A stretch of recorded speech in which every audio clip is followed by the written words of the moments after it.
Do you know how to use GoalSeek in Microsoft Excel? So GoalSeek is an amazing tool in Microsoft Excel which will help you understand the required input needed to get the desired output. You use GoalSeek when you know what answer you want to get, but don't know what inputs you require to get that answer, to get that output. With the help of GoalSeek, you will be able to understand the inputs required very easily in no time. So let's go ahead and understand with an example how GoalSeek works in Excel. Right here, I am in Microsoft Excel where we have the data of a company which sells only cotton t-shirts. So the first thing that we have about this company is the expense list. What are the different types of expenses that the company has when it manufactures a t-shirt? The first thing that you have is cotton.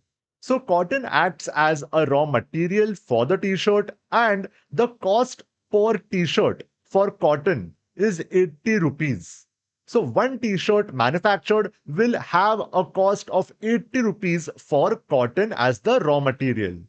Then we have stitching per t-shirt. So the cost of that is 30 rupees. Then we have the total rent. And along with that, we have the total machinery cost as well, which is 3000 and 1950 rupees respectively. Both these costs are fixed in nature, but the first two costs are variable in nature. So, what do I mean by variable and fixed costs? Well, variable costs will keep on changing depending on the quantity of t shirts that you manufacture.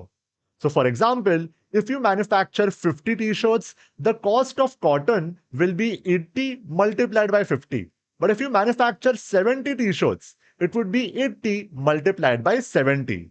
So this cost will keep on changing for your company the moment the quantity manufactured will be changing. Same is the case for stitching per t-shirt. However, total rent and total machinery, which is a fixed cost, it will not depend on the total quantity of t-shirts that you manufacture.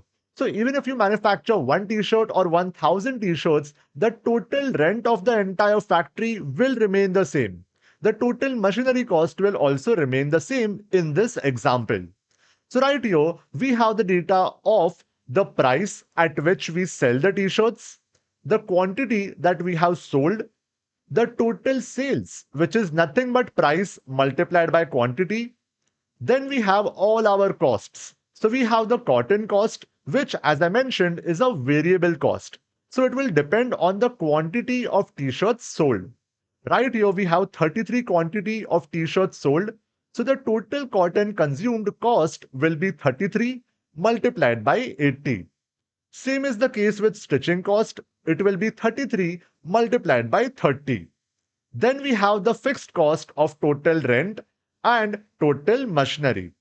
Once we deduct all the expenses from the total revenue, we are left with a negative amount, that is a loss of 1980. So this is what is going on with the company right now. Based on this data, I have two questions that I need to find the answer to. The first question here is, how many t-shirts should I sell to achieve break even? What is break even? Break even is basically the point at which you make no profit, neither do you make a loss. That is, the profit slash loss is exactly zero. Not positive, but at the same time not negative as well. Here, we know what output we want. We know that the answer to profit and loss is zero. This is what we want. However, we need to find out how many t-shirts, that is, how many quantity of t-shirts we should be selling in order to get the break-even point.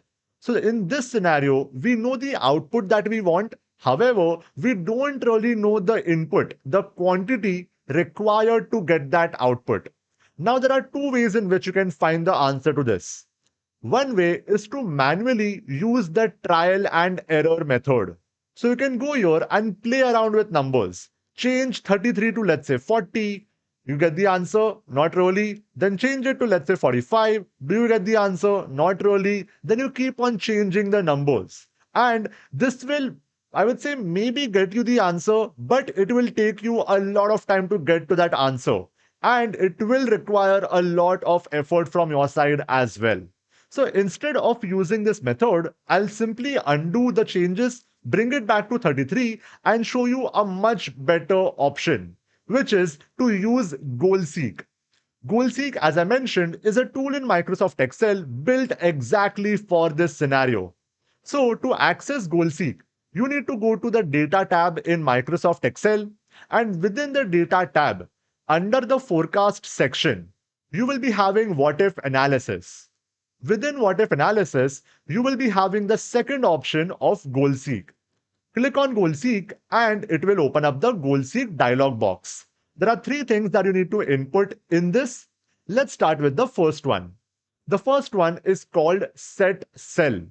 Set Cell is basically Excel asking you what cell's value do you want to change? Well, I want my profit and loss to be zero. That is the output that I want. And the place in which I want to get that output is this cell, which is J column, ninth row. So wherever you want to get your output, that is the cell that will become your set cell. Right now, it is J9. So I will simply select this cell. Then I will move on to the second one, which is to value. So this is Microsoft Excel asking you to what value do you want to set this output cell to? Well, I want to achieve a break-even point. So what should be the value of this cell? 0, right? Because that's the break-even point. So I want to set J9 to the value of 0. That is what I will enter here. And then I will move on to the third one, which is by changing cell, where Excel is asking you, all right, I understand that you want to have the output in this cell and the output should be 0. But to get that output in this cell, what value should I modify? Well, I will have to modify the quantity of t-shirts sold as asked by the question. To get the break-even point, I cannot modify the price, I cannot modify any other expense. So the changing cell here will be the quantity cell, which is this cell. And that's it. Once I enter that, I will click on OK. And in no time, Excel has calculated the answer for me and has automatically modified the changing cell, which is 55.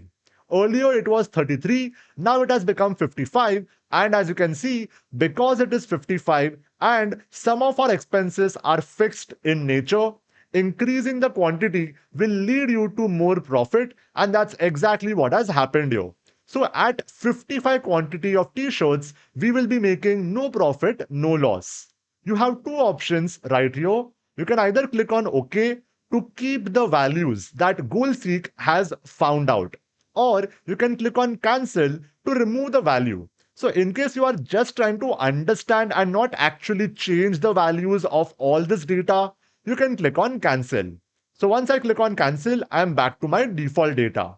This is how you can solve the first question very easily by literally putting in zero to no efforts, right? Then you move on to question number 2. Right here, the question that is being asked is, at what price should I sell to have a profit of rupees 4500? So this time, we don't want to change the quantity of t-shirts sold. Let's say we can only sell 33 t-shirts in the particular area that we are catering to. However, we can increase the price of the t-shirts. People will buy the t-shirts irrespective of the price. So if I have to make a profit of 4,500, this time the profit and loss is not 0, it is 4,500. What should be my price? This is what I want to find out. Again, you can use the trial and error method. However, GoalSeek is a much faster and less, I would say, tiring option. So let's go ahead and use that. I'll simply go to What If Analysis under the Data tab and again select GoalSeek. Right here, again I will have to enter the set cell, which is the cell in which I want my output, which is this cell. So I want to have 4500 in this cell, and that is what I will keep as my set cell. Then I will move on to value. What value do I want J9 to have? Well, that is 4500. So I'll simply enter 4500. Then I will move on to the third input, which is by changing cell. So which cell do I want to change? Well, I want to modify the price. So I'll simply go here and select price. Once I do that, I can click on OK. And again, as you can see, GoalSeek has found a solution in less than 2 seconds. And the price has to be increased from 200 to 396.364 in order to get the profit of 4500. This is how GoalSeek works. You use GoalSeek when you know what answer you want, what output you want, but the input required to get that answer is unknown to you.